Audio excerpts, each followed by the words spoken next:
Growing up, I always knew there was something off about the neighbour who lived next door to us.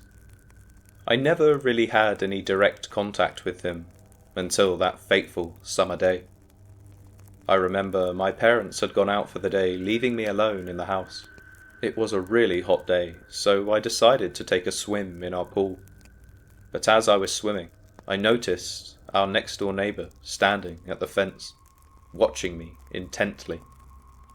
I felt uneasy, but I just tried to ignore him and continue with my swim. But then I heard him call out to me. "Hey there, little lady. You're quite a good swimmer, aren't you?" I tried to be polite, responding with a simple, "Thank you," and tried to get out of the pool as quickly as I could. But the neighbour continued to make small talk, asking me about school and my hobbies. As he spoke, I couldn't help but notice that his eyes were strangely intense and seemed to be fixated on my body. Then he asked me if I wanted to come over to his house for some lemonade. I politely declined, telling him that I needed to go inside to study.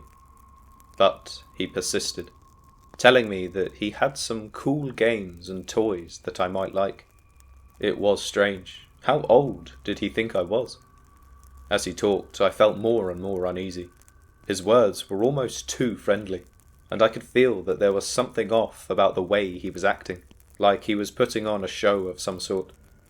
Finally, I told him that I had to go inside, and I quickly made my way back into the house and closed the door behind me. But as I was drying myself off, I heard a knock at the door. It was the neighbour, standing there with a glass of lemonade in his hand. I didn't know what to do, but I knew that I didn't want to be alone with him. I tried to be polite, telling him that I couldn't come outside, but he just stood there, staring at me with those intense eyes. Then, suddenly, he pushed past me and entered the house, uninvited. I tried to back away, but he grabbed my arm, pulling me towards him. I struggled and screamed, but he wouldn't let me go. In that moment, I was so scared. He was muttering something under his breath, and his grip on my arm was getting tighter and tighter. I screamed again, hoping that someone would hear me. And then, suddenly, my parents burst into the house. The neighbour immediately let go of me and ran out, disappearing into the woods behind our house. They didn't see the neighbour, but when I told them what happened, they were extremely concerned. After that day, I never felt safe in my own home again. I was always looking over my shoulder, worried that the neighbour would come back for me. I started having nightmares about him, dreaming that he was lurking in the shadows, waiting to snatch me away.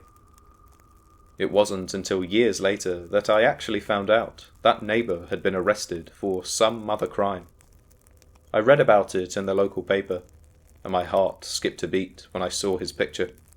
To this day, I still feel uneasy whenever I think about him, and the terror that he brought into my life that day.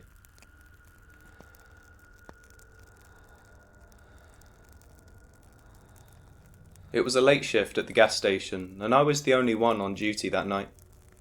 I was behind the counter, staring blankly at the clock, waiting for my shift to finally be over.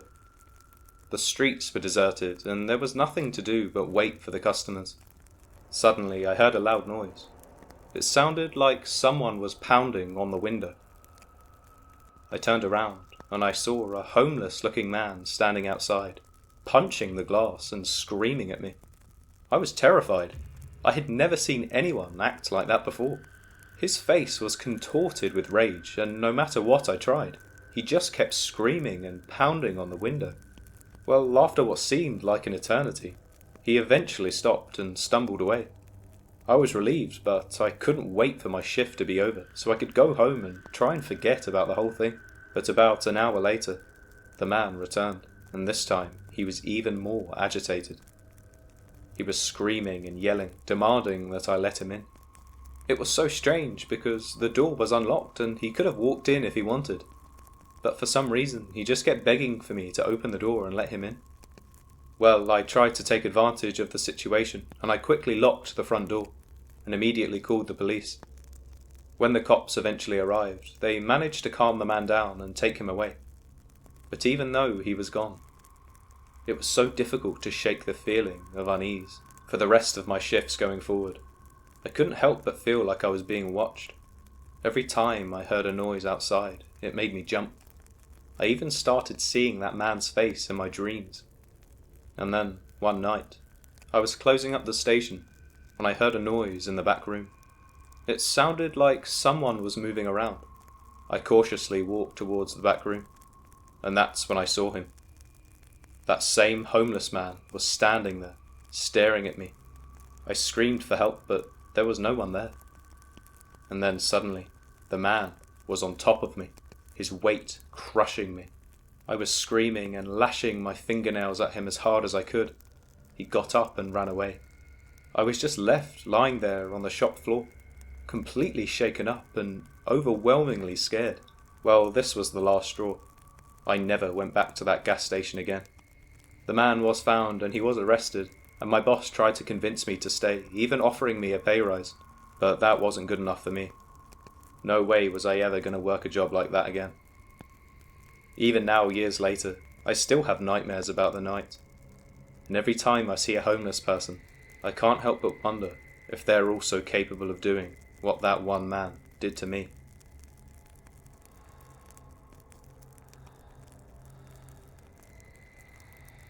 It all started on my 25th birthday.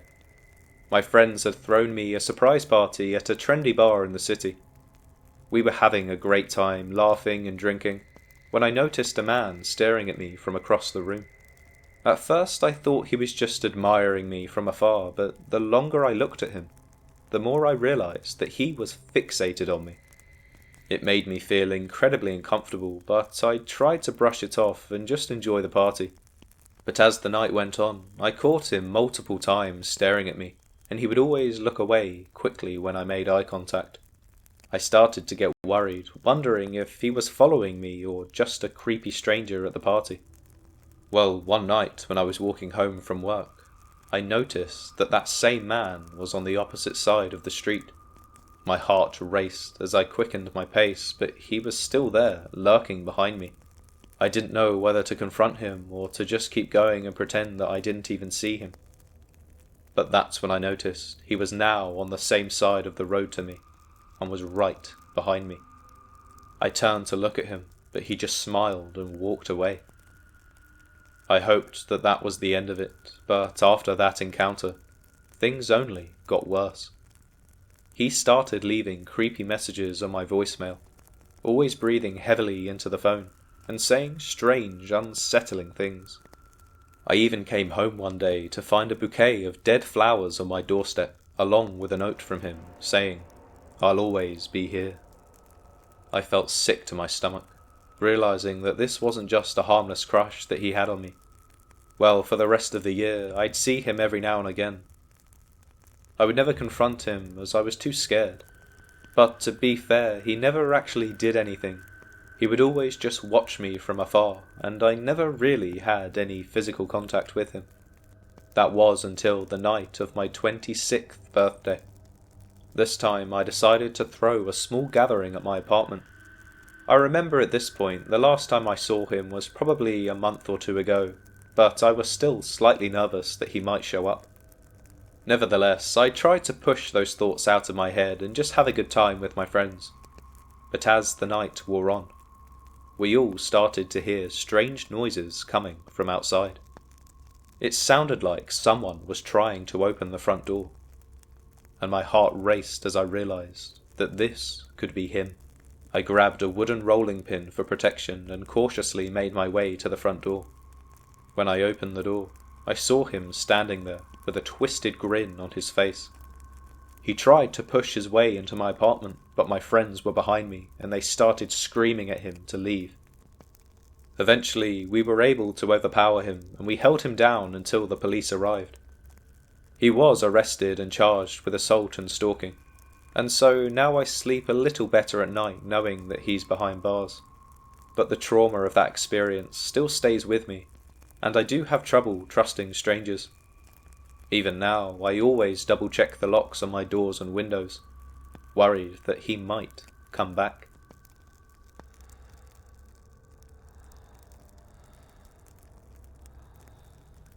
It was a chilly autumn evening, and I was sitting in my living room with my wife, watching television.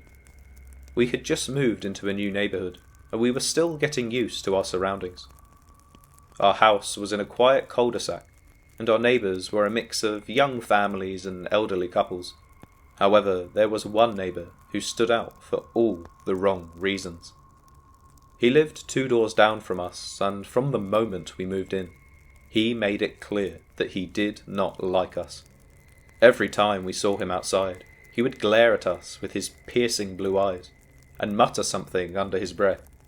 We tried to ignore him and hoped that he would eventually warm up to us, but that never seemed to happen. One night I woke up to a loud noise outside. I got out of bed and went to the window, and that's when I saw our neighbour in his front yard. It was 2 a.m. and I couldn't understand what he was doing. I watched him for a few minutes just pacing up and down his garden, before eventually going back to bed. The next day, my wife and I decided to take a walk around the neighbourhood, but as we were passing by his house, he came outside and started yelling at us. He was screaming, "What are you doing here? And you don't belong in this neighbourhood." He started following us and continued to shout insults in our direction. Let me tell you, it was a terrifying experience, and we walked back to our house as fast as we could. As the weeks went by, his behaviour only got worse. He would stand in his front yard and stare at us whenever we left or came back to our house. He would always make loud noises in the middle of the night, and he would throw things in our garden. We tried to talk to him and ask him to stop, but he would just become angrier and even more aggressive. And then, one day, my wife and I came home to find a note stuck to our front door. It was from that very same neighbour, and it said he was going to make us pay for moving into his neighbourhood. We were terrified and didn't know what to do. Believe it or not, things only got worse from there. His staring had turned to stalking, as he started following us whenever we left the house. He would park his car outside of our house and would watch us from inside. We were living in constant fear, and we didn't know how to make it stop. He wasn't doing anything illegal, and the police would just apologise whenever we'd speak to them. But finally, the chaos inevitably came to a stop one night, when I woke up to the sound of someone trying to break into our house. I quickly woke my wife up and we called the police, and when they arrived, they found our neighbour outside, trying to break into the front door with a crowbar. He obviously wasn't the most intelligent man, as he was trying to break the door open on the wrong side. Nevertheless, he was arrested and taken away, and we never saw him again, but the fear and anxiety that he had caused us stayed with us for a very long time. Looking back on it now, I realised that we should have taken his behaviour more seriously from the beginning. I guess at the time, we were just too scared to do anything about it. But to be fair, this experience has certainly made us stronger. I just hope that it's one we will never have to go through again.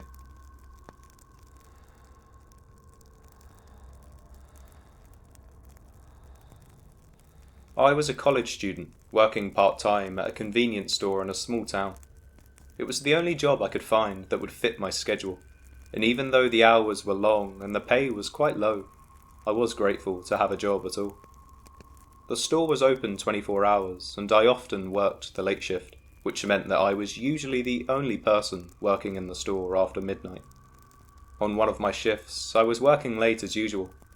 It was quiet, with only a few customers coming in and out of the store. I was just sitting behind the counter reading a book most of the time, when I heard a strange noise coming from the back of the store. At first, I thought it was just my imagination playing tricks on me, as I'd never seen anybody walk in. But the noise continued, getting louder and more persistent. It sounded like something was scratching at the door in the back room. I got up from my seat and cautiously made my way towards the sound. But as I got closer to a door, I could hear the scratching more clearly. It was definitely coming from the other side of the door. I hesitated for a moment, wondering if I should just ignore it and go back to my book. I mean, it was probably just an animal or something. But my curiosity got the better of me, and I slowly opened the door. To my horror, I saw a figure huddled in the corner of the room. It was a woman with matted hair and ragged clothes, staring at me with wild eyes. She looked like she hadn't bathed or eaten in days, and the smell coming from her was overpowering. I was frozen in place, not knowing what to do. This had caught me at such a surprise, and the woman suddenly lunged towards me, reaching out with dirty hands. I stumbled back, knocking over a display of snacks and tripping over my own feet. I fell to the ground, hitting my head on the counter. At this point I must have been knocked unconscious, because when I eventually came to, I found myself lying on the floor, with the woman nowhere in sight. I managed to stumble to my feet, dazed and disoriented. I looked around the room, but there was no sign of the woman, and I couldn't hear that same scratching noise anymore. I made my way back to the front of the store, feeling shaken and scared. I locked the door behind me and called the police, telling them about what had just happened, and they arrived a few minutes later. But they couldn't find anyone, either in the store or in the surrounding area. There was a moment where I was actually convinced that I had just had a terrifying hallucination, brought on by my exhaustion and the late hour.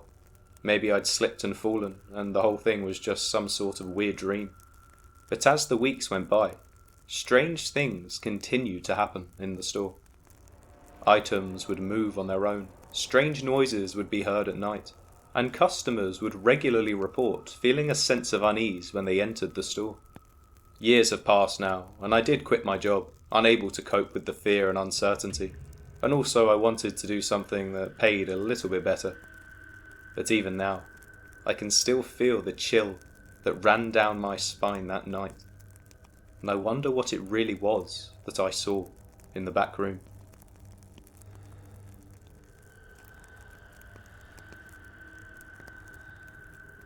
I always thought that my life was normal, nothing out of the ordinary. I had a good job, great friends, and I lived in a nice neighbourhood. But that all changed when I started getting strange messages from an unknown number. At first the messages were just innocent enough, asking me how my day was or telling me to have a good one.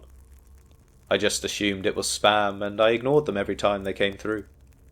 But that's when I noticed that they started to get more and more frequent, and the tone of the messages became increasingly aggressive.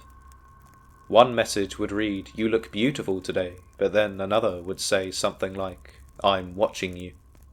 Again, I tried to ignore them, thinking they were just from the wrong number or a prankster, but things got even weirder after that. I would come home from work and little things in my apartment had been moved around.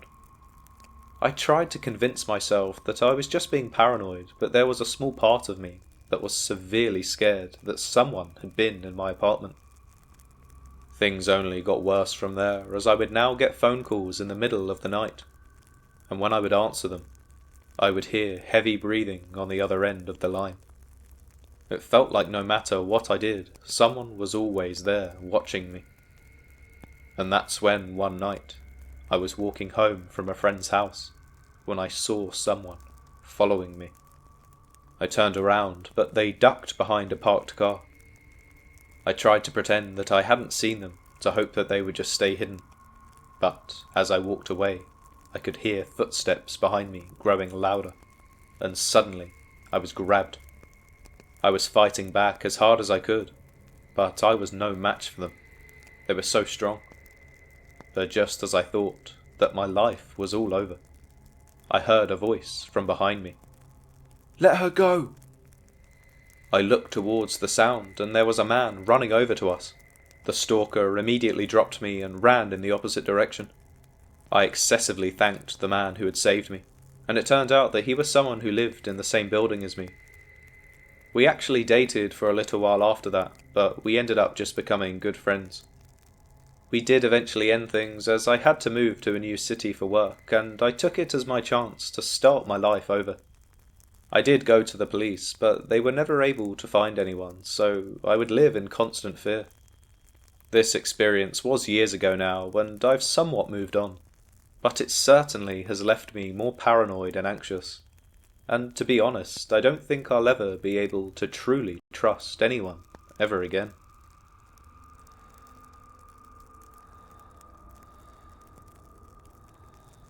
I always knew there was something off about my neighbour Mr. Johnson. He was an old man in his 70s, and lived alone in the house next door to mine. I would often see the flickering of a candlelight through his windows. I thought it was strange, but I didn't think too much of it, until one day, I was playing in my backyard. I noticed that Mr. Johnson's garden had grown wild with weeds and brambles everywhere. It looked like it hadn't been tended to in years, and I could see that he had a small shed at the back of the garden, but it was almost completely hidden by the overgrown foliage. As time went on, I started to notice other strange things about Mr. Johnson.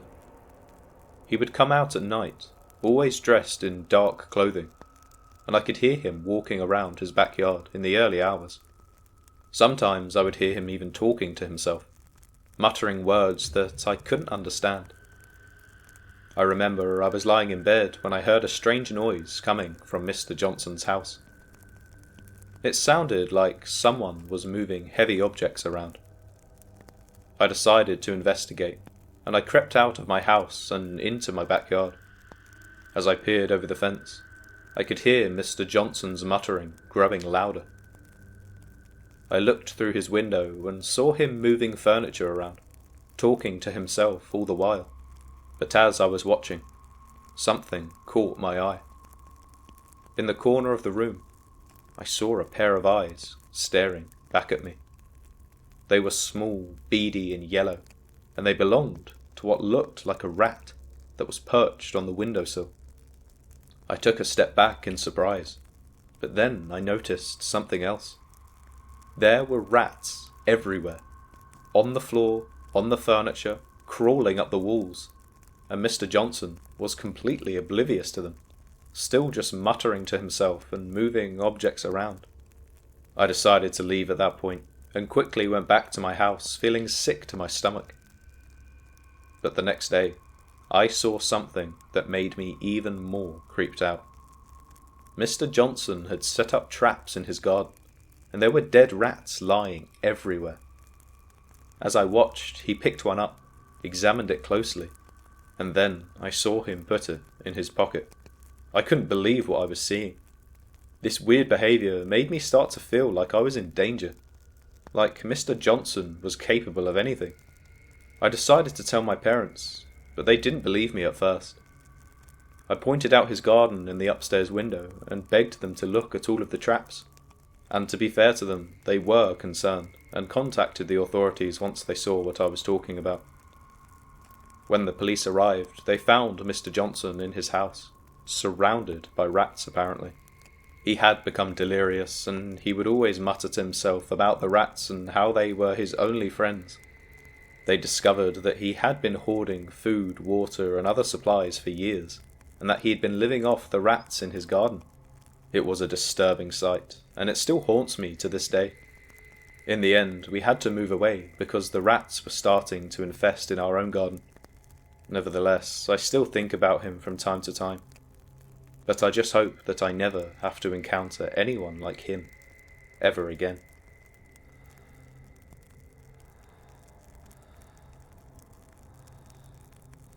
I work the night shift at a small store in the city. I'm usually alone, and the only customers that come in at this time are people passing through or those who can't sleep. It's a pretty boring job, but it pays the bills, and I usually get some studying done during my shift, which is good. One night, however, things took a turn for the worse. It was a particularly slow night, and I was just counting down the hours until my shift was finally over.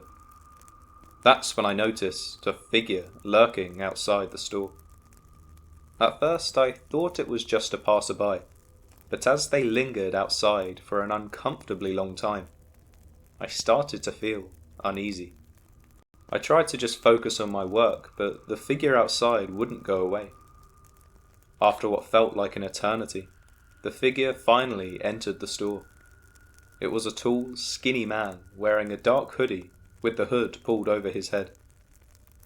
I couldn't make out his face, but his presence alone was enough to make me feel quite scared.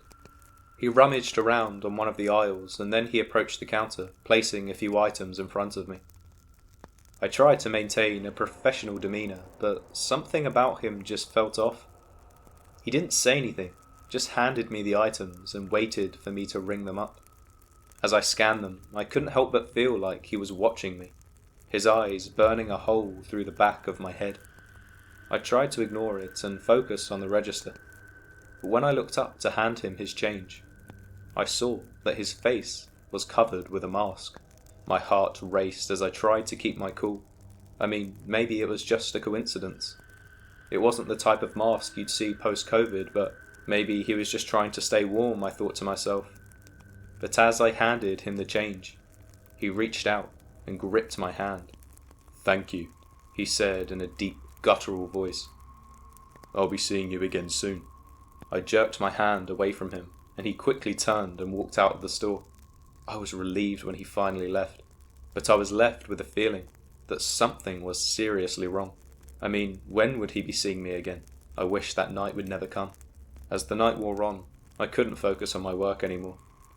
Every single time a customer would walk in, I feared it would be him again. I was so on edge. I almost called the police, but I didn't want to overreact. I mean, to be fair, he didn't actually do anything illegal. Around 2 a.m, when I was finally getting ready to close up the shop, the lights started flickering, and at one point they went out completely. I panicked, reaching for my phone to turn on the flashlight, but then I heard a soft chuckle coming from the corner of the store. I spun around, but couldn't see anything in the darkness. That's when I heard it again. The soft chuckle coming from somewhere in the shadows. I tried to keep my cool, but at this point it was almost impossible. And then suddenly, I felt a cold hand grip my shoulder, and I let out a scream. I turned around to face the dark figure that had entered the store earlier, but this time he was holding something. "I've been watching you for weeks, and I know your every move." I backed away, trying to find a weapon or any way to escape, but he was too quick. He lunged at me, and I barely dodged out of the way. I knew I had to act fast, so I grabbed the first thing I saw, a can of soda from the counter, and I hurled it at his head, hoping to knock him off balance. Luckily it hit him square in the forehead, and he stumbled back, dropping whatever was in his hand. As I ran to the door, the man chased after me, and I could feel his warm breath on the back of my neck. He was now inches from me, and again began to lunge in my direction. I instinctively screamed and stumbled back, tripping over a mop bucket and falling hard onto the floor. I quickly scrambled to my feet and saw that the man was now standing directly in front of me. I could feel his eyes piercing through me, even though I couldn't quite see his face. He raised a bony hand and beckoned me towards him, with his fingers curling into a disgusting gesture. I tried to back away, but my legs wouldn't move. It was as if I was rooted to the spot, unable to break free from his hypnotic gaze. I closed my eyes, waiting for the worst. But instead of attacking me, the man simply ran out of the building, leaving me alone in the deserted store. I sat there for what seemed like hours, trembling and unable to move. Eventually I gathered my courage and stumbled out of the store, still shaken by what had happened. I quickly locked up and walked home, and I was looking over my shoulder the whole time, half expecting him to suddenly reappear. Well, I made it home okay, and I didn't see him again. But from that night on, I was never the same, and sometimes when I'm alone in the dark, I can feel his warm breath on the back of my neck, and I imagine those bony fingers curling around my wrist.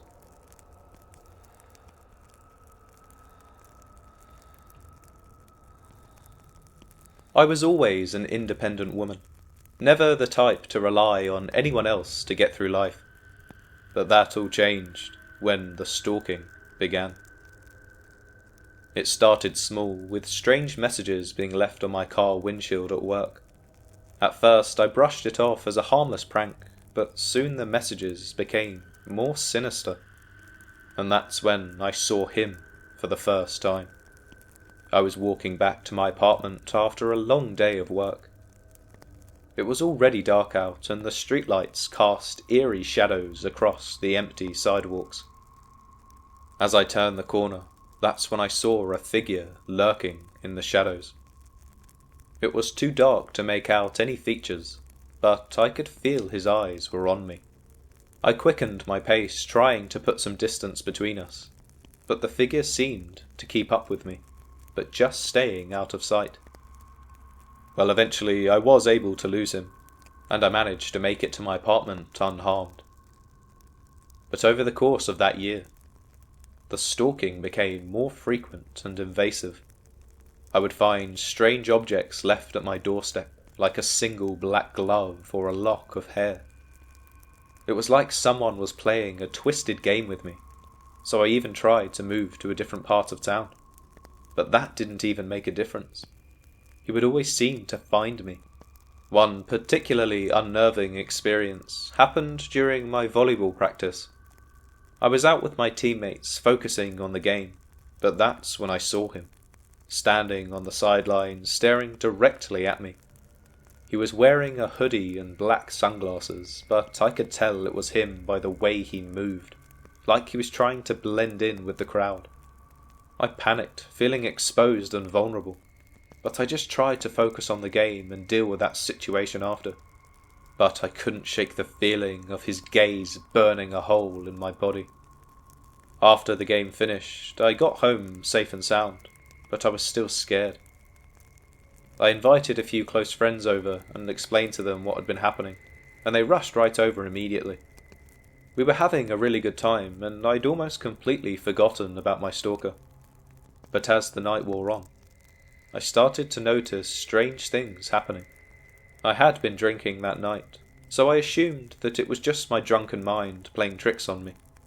But I could have sworn that there were doors that I had locked that were now suddenly open, and I could definitely hear footsteps in the hallway outside my apartment.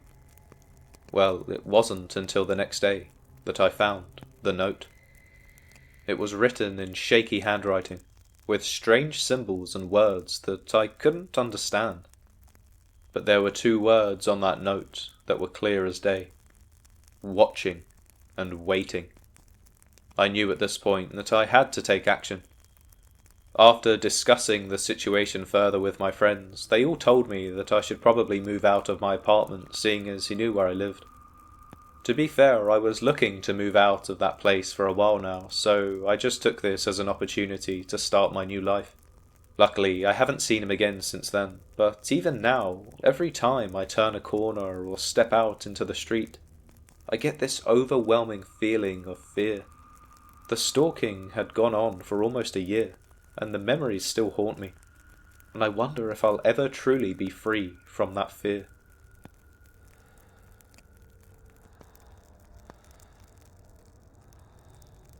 As a woman living alone in a quiet suburban neighbourhood, it can be quite unsettling.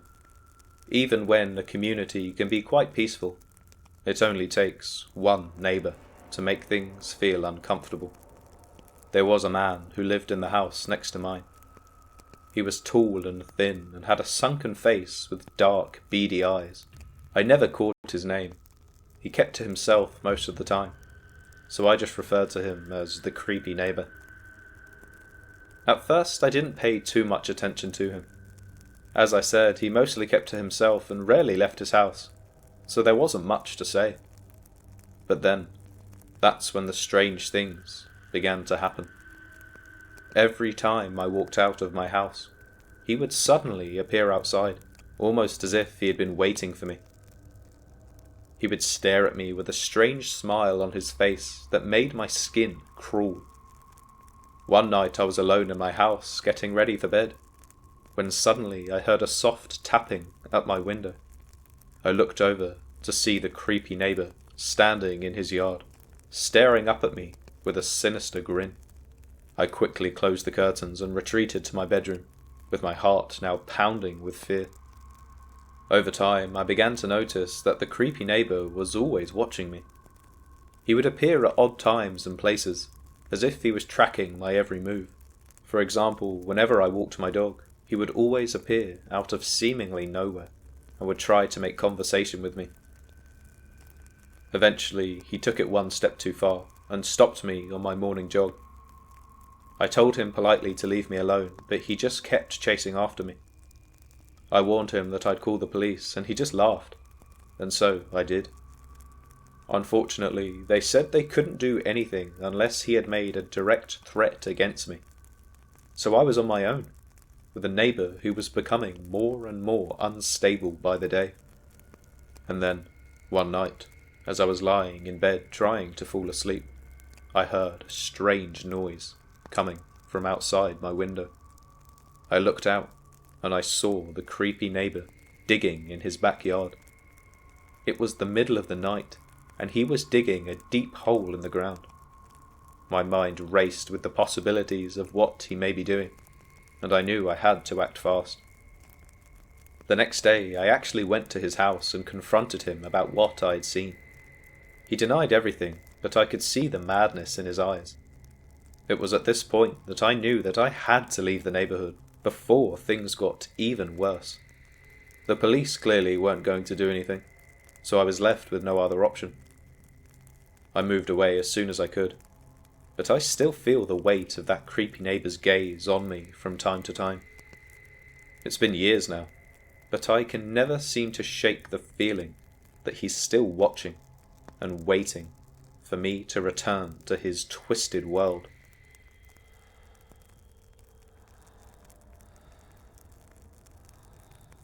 It was a typical late shift at the convenience store where I work. I was stocking the shelves and trying to stay awake when I noticed a woman entering the store. She looked dishevelled and her eyes were darting around the store like she was searching for something. That's when she approached me and immediately demanded that everyone get out of her shop at once. I was so confused and told her that it wasn't her shop, but a convenience store. The woman became increasingly agitated and started throwing things off the shelves. There were a few customers in the store at the time, and they attempted to leave, but she blocked the entrance and wouldn't let anyone out. I tried to reason with her, but it was clear that she had some sort of mental issues. I called the police and waited for them to arrive, and when they did, they tried to talk to the woman to get her to calm down. This is when she started throwing bottles and screaming at them. It was like she was possessed by some sort of demon. They had to physically restrain her and take her away in handcuffs. After the police left, I was left alone in the store, shaken and scared. It was then that my night got even worse. A group of men suddenly burst into the store, knocking over displays and shouting. They made their way straight to the alcohol section and started shoving bottles into their pockets. I was frozen with fear, not knowing what to do.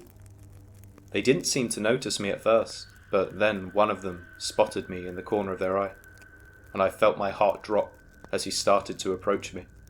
In that moment, I was sure that I was going to die.